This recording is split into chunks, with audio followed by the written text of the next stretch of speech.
Hi everyone, welcome back to my channel. So today is the day 8 of simple flower drawing series. We have completed so many flowers in the previous days, and you can get a link into my description section for all these flowers that we have completed so far. And today's video is all about poppy flowers. These are simple flowers, easy to draw. So let's start with today's video. So you need to create circle for the flower. We are creating a basic guideline first, and then we are going to add more detailing into it. So because of previous drawing you might not able to see it clearly, so I'm keeping one more sheet just to make it more visible for you guys. So you can create two round shape like this. I'll show you two different kind of flower for the poppy.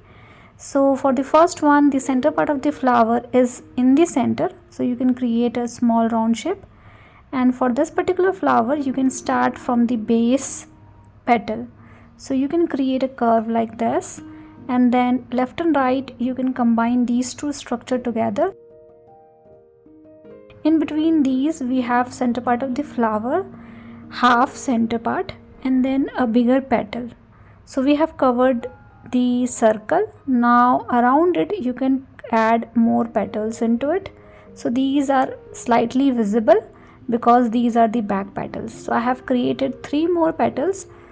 Now at the base you can create a stem.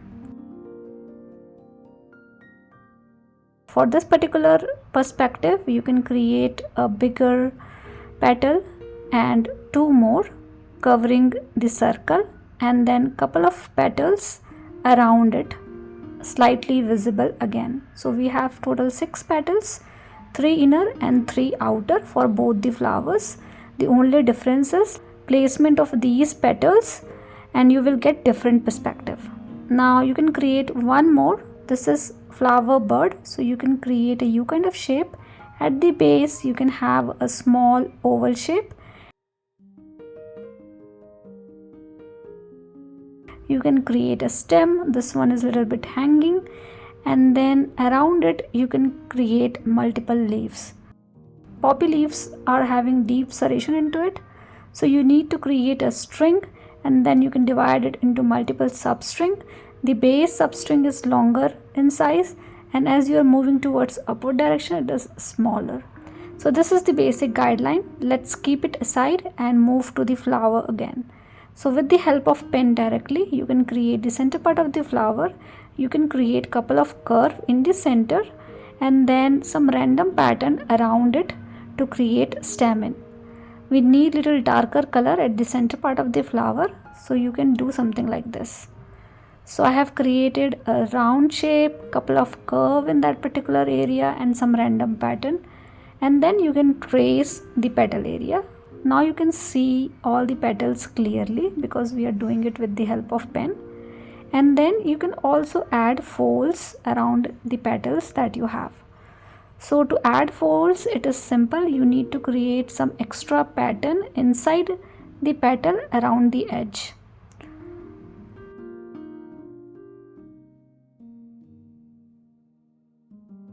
So this one is done. Now let's do this one. Trace everything whatever we have created.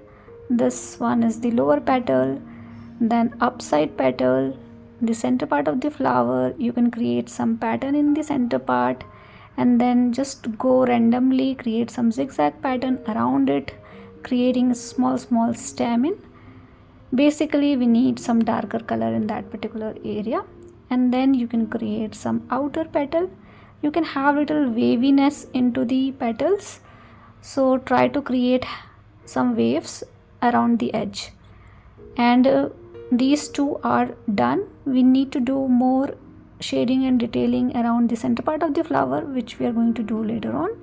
First create stem. For the stem I am creating 2 lines to make it little thicker, and I am doing it for the flower bird as well. Trace flower bird and have little wavy pattern for the smaller oval shape that we have at the base of the flower bird, and then little line and pattern. Create these lines.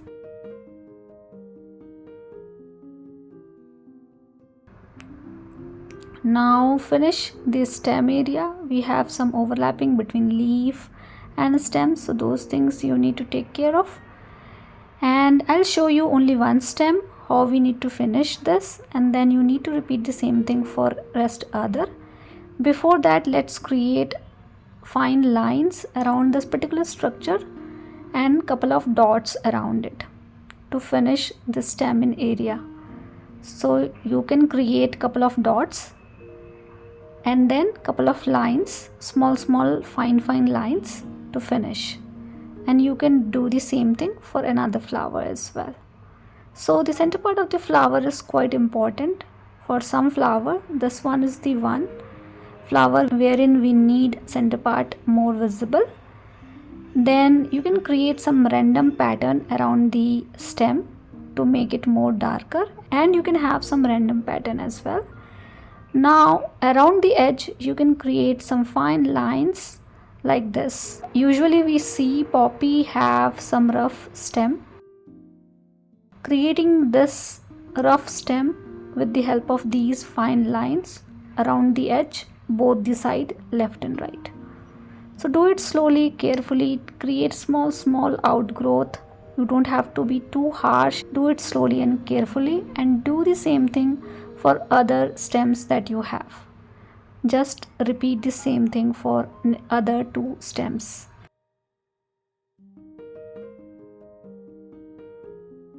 Now we can do a little bit of shading and detailing around the flower bud. So I'm creating half part of this flower bud little darker. So you can do a little bit of cross hatching around that particular area. Now finish the petal with some fine lines. I want to keep petals little lighter, so I'm not doing too much, just couple of lines around all the petals that you have. The folded pattern that we have around the petal area, we need that area little darker, so you can have little darker patches around the edge of these petals to create folds.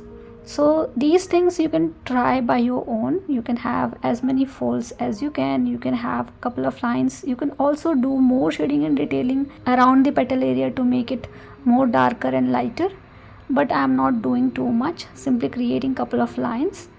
So repeat the same thing for second flower as well, and we are done with the flowers, and now we can move to the leaves. So let's concentrate on the leaf now. So as I said, poppy leaves are deeply serrated, so you can create a string and then substring, and each string that you have, you need a leaf kind of shape but having serration into it. So basically we have one single leaf, the lower portion is little longer, and as you are moving towards upward direction, it is little smaller in size, and each section have a leaf kind of shape but in a serrated form. So you need to create a zigzag kind of pattern. You might not able to see it because I have done these things with the help of pencil first. Now let me do it with the help of pen so that you can see things clearly. The leaf are overlapped with stems and flower bud, so you can do something like this to make it more realistic. If you're not comfortable doing this, just create a separate leaf at one side of the flower and do the same thing, do the tracing part for the another leaf that we have, and you can do a little bit of shading for the leaf as well. Okay, now we are done with the leaves as well. Now you can rub all the unwanted pencil mark and then with the help of pen around each structure that you have created for the leaf, create some fine lines or soft shading, you can say, with very soft hand. I'm showing you these in little speed way to save my time, but you have to do it very slowly and carefully and do it around the leaf to make your leaf more visible and to make your leaf more darker, especially around the edge. And that is why I'm creating all these fine shading and detailing from the edge towards the inside. And you can do the same thing for another leaf as well. Repeat the same thing for second leaf as well, and we are done with today's video. Hope this video is easy and simple, And please do let me know if you have any feedback, and thank you so much for watching. See you all in the next video.